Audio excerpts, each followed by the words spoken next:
لبیک یا حسین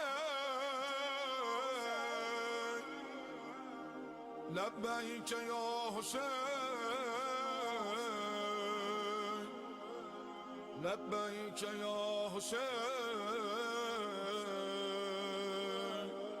لبیک یا حسین لبیک یا حسین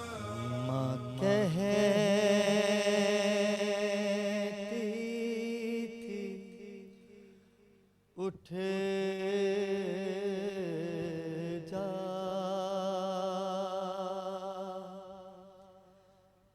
میری جان سکینہ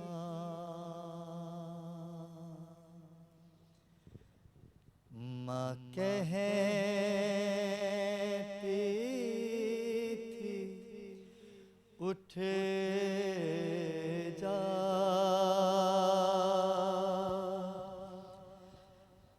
میری جان سکینہ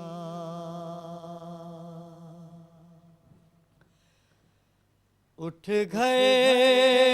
کو چلے کھل گیا زندان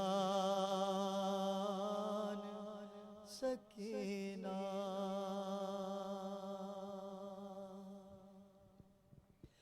اٹھ گئے کو چلے کھل گیا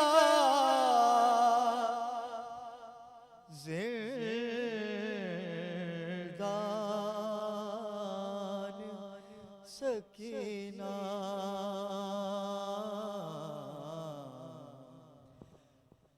ماں کہتی تھی اٹھ جا میری جان سکینہ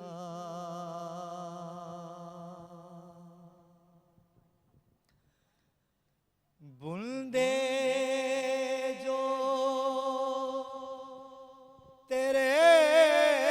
شبر نے چھینے وہ دلا دوں ایک ننھی سی چادر میں تیرے سر پہ اڑا دوں گھر جانے کا اب ہو گیا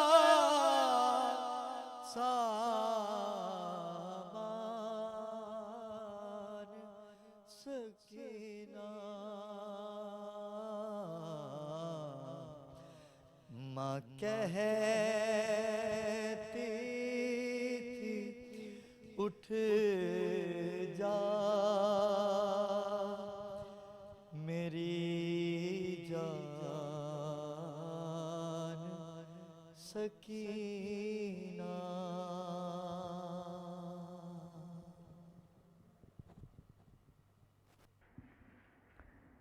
اعوذ باللہ من الشیطان الرجیم بسم اللہ الرحمن الرحیم ناظرین کرام، میں ہوں آپ کا میزبان سید علی ابرار اور آپ دیکھ رہے ہیں K21 نیوز پر خصوصی نشریات ہمارے ہیں حسین۔ ناظرین کرام، باخبر کراچی جو ہمارا پروگرام ہے، ہم نے ایام عزا کے حوالے سے یہ ایک ان 10 دنوں میں جو خصوصی نشریات کا آغاز کیا ہے محرم الحرام کے حوالے سے، ہم نے ہماری ٹیم نے یہ ڈیسائیڈ کیا کہ ہم ایام عزا میں کسی بھی کرنٹ افیئر کی یا جو بھی کراچی شہر کے مسائل ہیں ہم ان پہ گفتگو نہیں کریں گے۔ آج اور آئندہ دنوں میں جو ہمارے پروگرام ہوں گے ہم بات کریں گے نبی کریم کے نواسۂ رسول کی، کہ جن کی قربانی ناظرین کرام، قربانیاں تو کربلا میں امام کے نبی کے گھرانے نے دی ہیں، لیکن میں آپ کو ایک بڑی اہم بات بتانا چاہتا ہوں، وہ یہ کہ سال کا جو اختتام ہوتا ہے وہ بھی نبی کی قربانی سے ہی ہوتا ہے، اور جب سال کا آغاز ہوتا ہے تو نبی کریم کے نواسے کی قربانی سے ہوتا ہے۔ تو یہ دو بڑے اہم نقطے ہیں کہ سال کا اختتام بھی نبی سے منسوب کیا گیا ہے، اور سال کا آغاز بھی، جو کہ ناظرین کرام محرم الحرام کا جو یہ مہینہ ہے، یہ مہینہ سال کا پہلا مہینہ ہے، اور ذی الحج جو ابھی محرم سے پہلے، جسے بقرعید بھی ہم مناتے ہیں، بقرعید اس مہینے میں آتی ہے، اس مہینے میں حضرت ابراہیم جو کہ اللہ کے نبی ہیں اور نبی کریم محمد مصطفیٰ صلی اللہ علیہ وآلہ وسلم جو آخری نبی ہیں، ہر نبی نے اپنے اپنے وقت میں قربانی دی ہے، لیکن یہ دو قربانیاں ناظرین کرام ایسی ہیں کہ جو کائنات میں ایک مثال ہے، اور امام حسین کی جو قربانی ہے تا قیامت تک جاری و ساری ہے۔ ناظرین کرام، 42 ہجری میں ہم داخل ہو چکے ہیں اور یہ 2020 ہے، اور آج 2 محرم الحرام ہے، لیکن یہ غم ایسا ہے، جیسے کہ ناظرین کرام آپ نے دیکھا کہ کرونا وائرس جیسی وبا کے ہم اس وبا سے باہر نہیں آ سکے تھے، کہ اس غم کے آتے ہی ہماری اس وبا سے نجات ہوئی ہے۔ تو یہ نجات عطا کرنے والا گھرانہ ہے، یہ وہ گھرانہ ہے جو فطرت کو پر عطا کرتا ہے، جو راہب کو بیٹے عطا کرتے ہیں، اور یہ وہی امام حسین ہیں، یہ وہی نواسۂ رسول ہیں کہ نبی سجدے میں ہوتے ہیں تو یہ پشت پر سوار ہوتے ہیں، تو جبرائیل آ جاتے ہیں کہ یا رسول اللہ کو حسین کا پشت پہ سوار ہونا اتنا پسند آیا ہے کہ آپ سجدے کو طویل کیجئے۔ تو ناظرین کرام، یہ وہی نواسۂ رسول ہیں کہ جن کی قربانی کا ذکر آج ہم K21 نیوز کے پلیٹ فارم سے ناظرین کر رہے ہیں۔ بہت سی گفتگو ہوگی آج بھی، بہت خوبصورت آوازیں آج آپ کے سماعتوں کی نظر ہوں گی، علماء اکرام ہوں گے، اسلامی اسکالر ہوں گے، ثنا خوان ہوں گے، یہ تمام گفتگو ہم ان سے بھی کریں گے اور ان سے کلام بھی سنیں گے۔ ناظرین کرام، 2 محرم جناب حر سے منسوب ہے کہ جب امام حسین کا لشکر کربلا آیا تو جناب حر نے ان کے لشکر کو روکا اور کہا کہ یا تو آپ یزید کی بیعت کیجئے، اگر آپ یزید کی بیعت کریں گے تو آپ آگے جا سکیں گے۔ تو امام حسین بادشاہ کو جلال آیا اور یہ کہا کہ کیا تو چاہتا ہے کہ تیری ماں تیرے لاشے پر سوگوار ہو؟ تو عرب کے اندر اس بات کو جب کوئی کرتا ہے تو بڑا ایک لطیف یا بڑا عجیب جملہ آپ اسے کہہ سکتے ہیں۔ تو حضرت حر نے اس بات کو دیکھتے ہوئے، اور ناظرین کرام جناب حر پہ اگر گفتگو کرنے پہ آئیں تو یہ 2 گھنٹے کی جو ہماری ٹرانسمیشن ہے یہ کم ہوگی۔ اسی طرح سے سخاوت امام حسین کے گھرانے سے ہی ہے، یہ اتنے سخی ہیں، ان کا بچہ بھی سخی ہے، ان کے گھر کا ہر فرد سخی ہے، یہ اتنے سخی ہیں کہ جناب حر جو کہ امام حسین کو روکنے آئے تھے، جب ان کے حر کے لوگوں کو پیاس کی شدت اور خود جناب حر کو پانی کی شدت ہوئی تو امام حسین بادشاہ نے ان کو پانی دیا، اور ان کے جو گھوڑے جس پر وہ سوار ہو کے آئے تھے ناظرین کرام، ان کو بھی پانی عطا کیا۔ تو ناظرین کرام، یہ وہ گھرانہ ہے کہ جس گھرانے سے دنیا فیض پاتی ہے۔ جب بھی تو ناظرین کرام اللہ پاک نے امام حسین بادشاہ کی شہادت کو اس قدر پسند فرمایا کہ آپ کو نوجوان نے جنت کے سردار منتخب کیا، اور ان کی والدہ کو جو ماں فاطمہ زہرا سلام اللہ علیہا،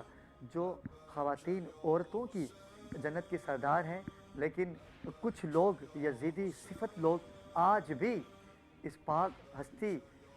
پر انگلی اٹھاتے ہیں، وہ انگلیاں کاٹ دی جائیں گی ناظرین، اور ہم کاٹنے والے ابھی ہیں، کیونکہ نبی کے ماننے والے آج بھی حق پر ہیں۔ اور جناب سیدہ ان کو یہ کہنا، نعوذ باللہ، یہ تو ہمارا میں کہہ بھی نہیں سکتا، بی بی حق پہ تھی تو آج حق کا کلمہ بلند ہے، آج ورنہ گھر گھر یزید ہوتا۔ امام حسین بادشاہ نے نیزے کی نوک پر قرآن سنایا ہے، اور وہ قرآن اس قدر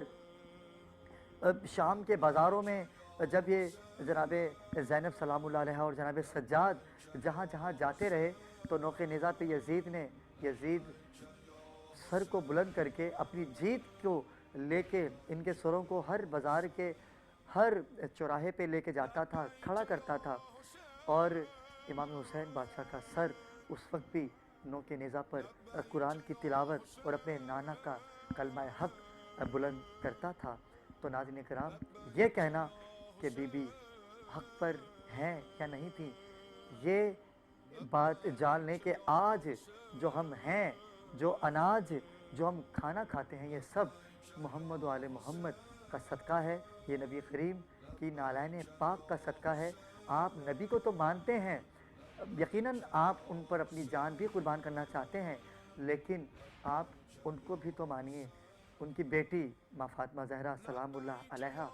کہ جو حق پر تھیں اور حق پر ہیں، ان کی اولاد آج بھی اسی حق کی آواز کو بلند کیے ہوئے ہیں۔ آج ہر جگہ حسین بادشاہ کا ذکر ہے، ہر جگہ نواسۂ رسول کا ذکر ہے، ہر چوراہے پہ، ہر گلی کے کونے پر، بازار ہو یا روڈ ہو، آپ دیکھیں گے کہ سبیلوں کا اہتمام کیا گیا ہے۔ یاد حسین میں پانی کی، شربت کی، اپنی اپنی حیثیت کے مطابق نظر و نیاز کا بھی اہتمام ہوتا ہے۔ ناظرین کرام، یہ جو موضوع تھا حق کا، یہ میں نے اس لیے اس کو ادا کیا کہ یہ جان لیجئے کہ نبی کریم محمد مصطفیٰ صلی اللہ علیہ وآلہ وسلم، نواسۂ رسول، نبی کریم کا کلمہ حق اور قرآن کی تلاوت شام کی گلیوں میں، شام کے بازاروں میں، کربلا محلہ میں جب سورج سوا نیزے پہ آ چکا تھا تو بھی آپ کے لب پر قرآن کا ذکر تھا، اور یہی تھا کہ اے پروردگار، حسین کی یہ قربانی اپنی بارگاہ عالیہ میں قبول و منظور فرما۔ ناظرین کرام، اور بھی مزید گفتگو کریں گے، آج نو خوانوں سے نوحے بھی سنیں گے 2 محرم الحرام کی خصوصی نشریات کے ساتھ۔ ابھی وقت ہوا چاہتا ہے ایک چھوٹے سے بریک کا، ہمارے ساتھ رہیے گا، ملتے ہیں ایک چھوٹے سے وقفے کے بعد۔ لبیک یا حسین، لبیک یا حسین، لبیک یا حسین، لبیک یا حسین، لبیک یا حسین، لبیک یا حسین۔